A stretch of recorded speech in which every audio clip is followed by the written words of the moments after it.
एकता में एकता का यही एक सूत्र है कि भारत कलेक्टिवली साथ में चलता है।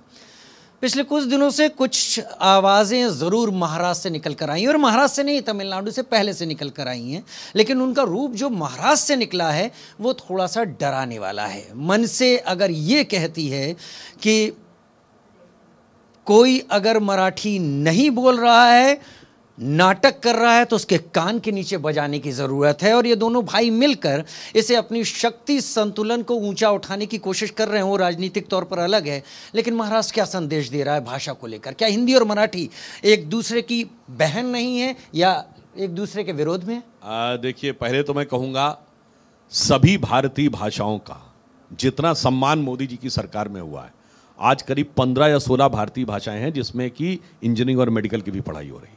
मैं चुनौती से पूछता हूं, जो लोग ये कहते हैं, बताइए उनके ज़माने में कितने होता था? क्या तमिल भाषा में होती थी मेडिकल इंजीनियरिंग की पढ़ाई? आज सब में हो रही है। मगर कभी कभी राजनीति की विद्रूपता क्या क्या दृश्य दिखाती है। हिंदू हृदय सम्राट परम श्रद्धेय बाला साहब ठाकरे, जिन्होंने पूरे भारत में हिंदुत्व का एक ज्वार खड़ा किया, उनका परिवार आज हिंदुत्व की एकजुटता के नाम पर नहीं, हिंदी विरोध के नाम पर एकजुट हुआ। सोचिए, look at the irony of the situation. और सिर्फ इतना ही नहीं है, यहां पर मैं यह भी कहना चाहूंगा, इसमें किसी नेता को क्या दोष देना, समाज को भी इंट्रोस्पेक्शन करने की जरूरत है। ये बताइए, महाराष्ट्र में कई नेता हैं, कई क्षेत्रों के, मुंबई के कुछ क्षेत्रों से लेकर मालेगांव तक के क्षेत्रों को देख लीजिए, किसी को आपने लड़ते हुए देखा है कि मुझे मराठी बोलनी है? कभी असदुद्दीन ओवैसी को इस बात के लिए लड़ते हुए देखा है कि मुझे तेलुगु बोलनी है? कभी बदरुद्दीन अजमल को इस बात के लिए लड़ते हुए देखा है कि असमिया बोलनी है? कभी महबूबा मुफ्ती को इस बात के लिए लड़ते हुए देखा है कि मुझे कश्मीरी बोलनी है? कभी मौलाना मदनी को इस बात के लिए लड़ते हुए देखा है कि हमें तमिल बोलनी है? भाषा की सुंदर विविधता को विभाजकता बनाने का जो एक प्रयास है, उससे हर भारतीय को सावधान रहने की जरूरत है। इसलिए मैं कह रहा हूं, हर समाज से कुछ सीखने की जरूरत है, और जो नहीं सीखता वो अपनी अस्मिता समाप्त कर देता है। और ये बात मैं पूरी विनम्रता से और दृढ़ता से कह रहा हूं। आज जितने भारतीय भाषाएं हैं, हर प्रांत के लोगों से मैं कहता हूं, पता करिए साहब, 50 60 70 साल पहले कितने बच्चे आपकी भाषा के माध्यम पढ़ते थे, कितने अंग्रेजी में? आधे से कम रह गए आज उस मूल भाषा में पढ़ने वाले, सब अंग्रेजी चली गई। दूसरी तरफ मुस्लिम समाज से सीखना चाहिए, उर्दू सीखने वाले बढ़ गए। आज स्थिति यह है कि कर्नाटक में कांग्रेस की सरकार है, वहां भी तो कन्नड़ भाषा को और हिंदी को लेकर हुआ था। चिकमंगलूर जिले में आंगनवाड़ी में कर्नाटक सरकार ने सर्कुलर जारी किया कि भाई यहां पर कन्नड़ के साथ उर्दू भी आनी चाहिए, क्योंकि इस इलाके में 40% मुस्लिम रहते हैं। फूड फॉर थॉट है, सोचिए, तब आप समझिए कि यह भाषा को लेकर जो हो रहा है, यह राजनीति कहां ले जा रही है। और वैसे हर भाषा के अंदर एक सुंदरता है। मराठी भाषा के अंदर कई से ऐसे शब्द हैं जो उसके इक्विवेलेंट हिंदी शब्द से अच्छे हैं। आप दिल्ली में उतरते हैं तो क्या हवाई जहाज बोलता है? इंदिरा गांधी अंतर्राष्ट्रीय हवाई अड्डा। और जब आप मुंबई में आपका प्लेन उतर रहा होता है तो कहता है छत्रपति शिवाजी अंतर्राष्ट्रीय विमानतल। मैं आपके दर्शकों से पूछता, विमानतल अच्छा शब्द है या हवाई अड्डा? बताइए। हॉस्पिटल आप कहते हैं अस्पताल हिंदी में, ये तो इंग्लिश के हॉस्पिटल का एक क्रूड ट्रांसलेशन है।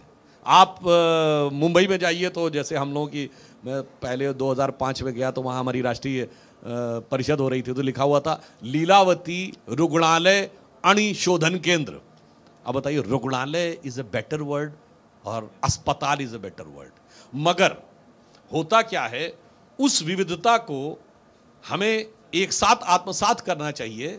और मराठी हिंदी की तो खैर लिपि भी एक है, और ये किस प्रकार से भाषाएं जुड़ी रहती हैं, आप इसको ऐसे ही समझिए। सबसे बड़ी हिंदी फिल्म इंडस्ट्री महाराष्ट्र में है, और छत्रपति शिवाजी महाराज के ऊपर लिखी गई शिवा बावनी, जिसने शिवाजी महाराज को पूरे भारत में कोने कोने तक पहुंचाया, वो उनके राजकवि भूषण द्वारा हिंदी में लिखी गई है।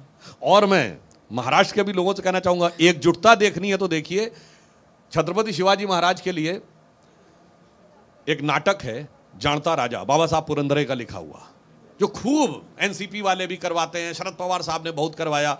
उसमें अंतिम समय जब शिवाजी के राज्य का वर्णन है, तो जो छंद बोला जाता है इंद्र जिमि जंभ पर, बाड़व सुअंब पर, रावण सदंभ पर, रघुकुल राज है। पवन वारिवाह पर, शंभुरति नाह पर, ज्यों सहस्र बाहु पर, राम द्विज राज है। और दावा द्रुम दंड पर, चीता मृग झुंड पर, भूषण बितुंड पर, जैसे मृग राज है। और कान जिमि कंस पर, तेज तम अंश पर, त्यों मलेच्छ वंश पर, शेर शिवराज है। हिंदी में लिखा हुआ है। अब हमें सिर्फ ये देखना है, हमें भाषा में जोड़ने का तत्व देखना है या तोड़ने का तत्व देखना है। और ये तोड़ने वाले वो हैं ना साहब, भाषा पे नहीं तोड़ना है। याद करिए कर्नाटक के एक मंत्री ने क्या कहा था कि नॉर्थ इंडिया वाले कम टैक्स देते हैं, साउथ वाले ज्यादा टैक्स देते हैं। पत्रकार ने उससे कहा तो क्या अलग होना चाहिए? हाँ, हमें अलग होने पे सोचना चाहिए।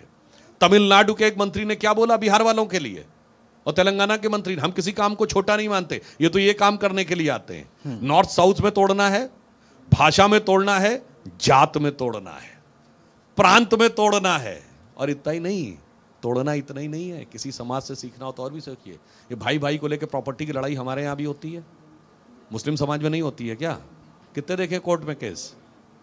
भाई भाई में तोड़ना है, पति पत्नी में तोड़ो, लड़ो भाई, बाप बेटे लड़ो, माँ बेटी लड़ो, सब लोग आपस में लड़ते रहो। तो ऐसे ही थोड़ी भारत तेरे टुकड़े होंगे का ख्वाब इतनी आसानी से पूरा होगा।